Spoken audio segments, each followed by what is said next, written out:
Anatomy of the upper limb. Here is a breakdown of the chapters and what you will be learning in each chapter. For week 1, chapter 4, the bones and joints of the hand, fingers, and wrist. For week 2, chapter 4, the bones and joints of the forearm and the elbow. And then week 3, chapter 5, the bones and joints of the humerus and the shoulder girdle. And then week 4 will be your midterm on all of these bones and joints, and then as well as your positioning. Here we are looking at the bones of the right hand and wrist. There are a total of 27 bones in the hand and wrist, and that will include the 3 different sections. The first section is the phalanges, which is 14 bones. That includes your fingers and your thumb. Now for the phalanges, the thumb only has 2 phalanx. So for the first digit, which is the thumb, it has a distal and a proximal phalanx. For the 2nd through 5th digit, they have 3 phalanx each, which is the distal, the middle, and the proximal phalanx. If you look at the phalanx, you will see on the right-hand side of this picture, you will see the head, the body, and the base of each phalanx. And then as well, the metacarpal has a head, a body, and a base. Now, the next section is the metacarpals. There are 5 metacarpals. The first digit, the 2nd, the 3rd, the 4th, and the 5th.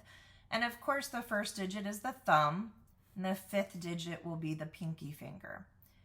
And then the next section is your carpals. There are 8 carpals.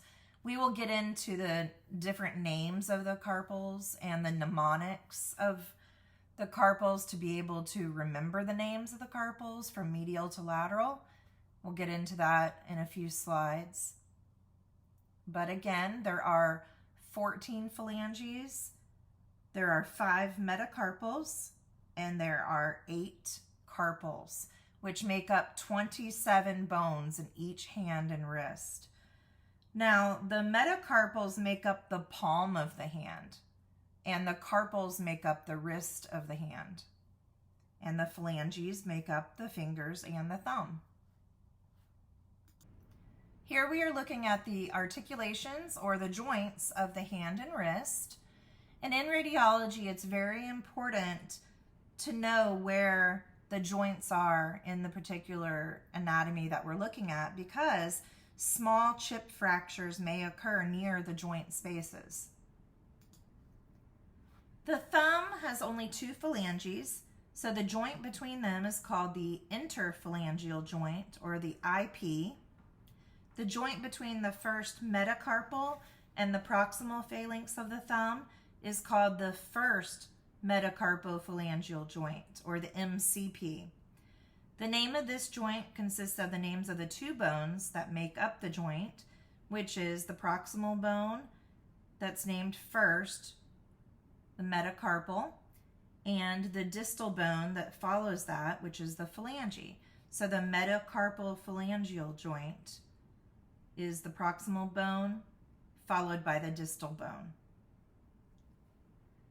For radiographic purposes, we always want to make sure to look at the first metacarpal. It's considered part of the thumb, and it must be included in its entirety for the radiograph of the thumb. So you want to make sure that you open your collimation enough to get from the distal phalanx to the base of the first metacarpal for the thumb.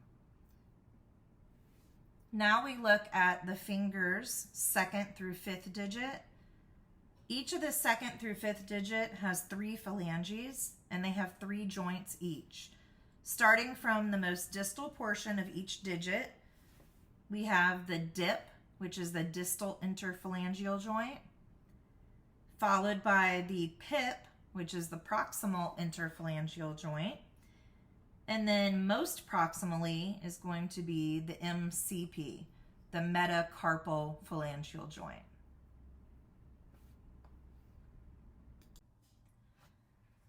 The metacarpals articulate with the phalanges at their distal ends, and they're called the metacarpophalangeal joints, which is the MCP.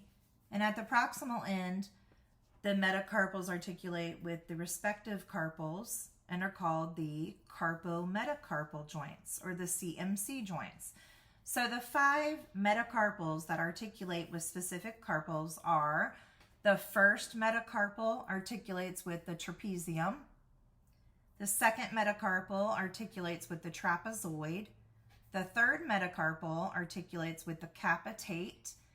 And the fourth and fifth metacarpals articulate with the hamate. Beginning on the lateral or thumb side is the scaphoid in the proximal row. Sometimes the scaphoid is referred to as the navicular. One of the tarsal bones of the foot is also called the navicular or scaphoid. However, the correct term for the tarsal bone of the foot is the navicular. And the correct term for the carpal bone of the wrist is the scaphoid. The scaphoid is a boat-shaped bone. It is the largest bone in the proximal row, and it articulates with the radius proximally. So it does help to make up the wrist joint. Its location and articulation with the forearm make it important radiographically because it is the most frequently fractured carpal bone. That's why we actually have a radiograph that we do that's called the scaphoid view. Next, the lunate is a moon-shaped bone, and it is the second carpal in the proximal row. It articulates with the radius, also helping to make the wrist joint. It is distinguished by the deep concavity on its distal surface, where it articulates with the capitate of the distal row of the carpals. The third carpal is the triquetrum, which has 3 articular surfaces and is distinguished by its pyramid shape and anterior articulation with the small pisiform. The pisiform is a little P-shaped bone. It's the smallest of the carpal bones, and it's located anterior to the triquetrum and is most evident in the carpal canal or tangential projections. The second row, or the more distal row of 4 carpals, articulates with the 5 metacarpal bones. Starting again on the lateral or the thumb side is the trapezium. It's a 4-sided irregular bone that is located medial and distal to the scaphoid and proximal to the first metacarpal. The wedge-shaped trapezoid bone also is 4-sided, and it's the smallest bone in the distal row. What was the smallest bone in the proximal row? Do you remember? It was the pisiform. So back to the trapezoid, this bone is followed by the largest of the carpal bones, which is the capitate. Capitate actually means large bone. It's identified by its large rounded head that fits proximally into a concave formed by the scaphoid and the lunate bones. The last carpal in the distal row on the medial side is the hamate, which is easily distinguished by the hook-like process called the hamulus, or the hamular process, which projects from the palmar surface. So now we're looking at the carpals in the anterior view. So this would be the anatomic position. So always look at your patient as if they are in anatomical position. So with anatomical position, looking at the carpals in the anterior view, you will see that the first digit is lateral. So your first digit, which is the thumb, is going to be on the lateral side, and the pinky, which is the 5th digit, will be on the medial side. Here are some mnemonics to remember the carpal bones, but also feel free to Google some mnemonics. And there are plenty to choose from, so make sure that you choose one that you will remember, and it will make it easier to remember all 8 of the carpal bones. Now we're looking at the types of joints that are in the hand and wrist. So for the first to the fifth IP joint, which is the interphalangeal joints, these are ginglymus or hinge type. And a hinge joint is a type of synovial joint that exists in the body, and it serves to allow motion only in one plane. The hinge joint is made up of two or more bones with articular surfaces. These surfaces are covered by a hyaline cartilage and lubricated by synovial fluid.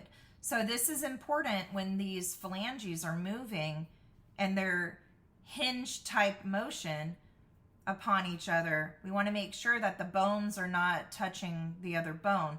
So now they're protected, and it's kind of like a shock absorber type of thing. They're protected by the cartilage and the fluid. Now, when you crack your knuckles, those are air bubbles coming out of the joint spaces. So sometimes when you're cracking your knuckles and getting those air spaces out of there, it's actually allowing for more synovial fluid to build up. So it's actually kind of a good thing, but doctors do say that by cracking your knuckles, you are creating arthritis in the future.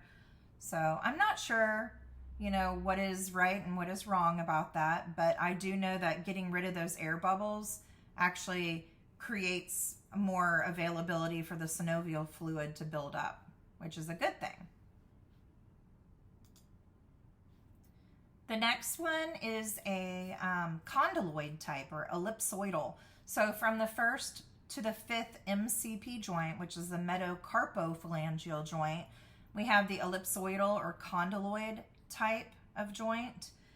And the condyloid is a synovial joint of the distal upper limb. The condyloid joint is a modified ball and socket joint, and it allows for flexion, extension, abduction, and adduction movements.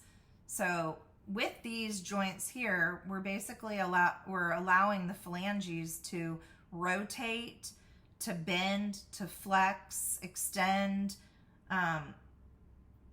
abduction, so you can take them away from each other, adduction, bring them back together. So you're able to do a lot of different movements with the first to fifth MCP joints because of the condyloid type. The second to the fifth CMC joints, which is the carpo-metacarpo joint, these are plane or gliding type.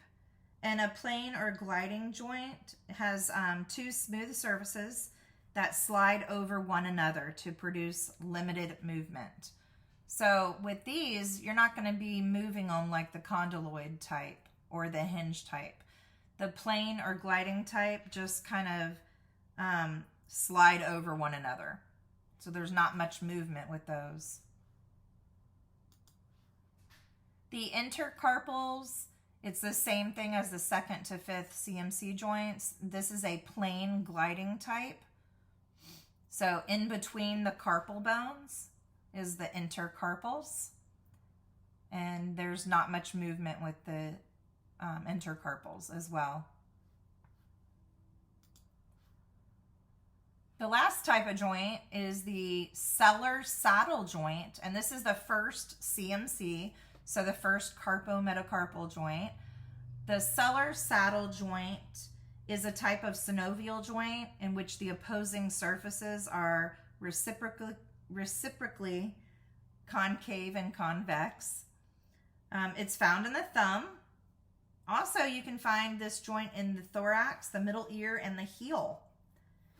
But you're able to circle around your thumb. So it's circumduction. So it's able to circle around. And that is because of that sellar saddle joint. The wrist joint is also referred to as the radiocarpal joint. And it is a condyloid synovial joint of the distal upper limb, and it connects and serves as a transition point between the forearm and the hand. A condyloid joint is a modified ball and socket joint, like we said before, and it allows for flexion, extension, abduction, and adduction movements. For ulnar deviation, we are looking at the scaphoid bone. So when you're rotating the wrist medially, you're elongating the scaphoid, or what appears to be elongated. And it's going to be easier for the radiologist to look for scaphoid fractures. Now for the opposite, when we are rotating the wrist laterally, you're going to give the radiologist the availability to look at the ulnar side of the carpals that would be hidden if we left the wrist in its normal resting position. So by turning it laterally, we are opening up the area of the ulnar carpals, the hamate, the pisiform, the triquetrum, and the lunate, so that the radiologist can check to see if there's any fractures on that side.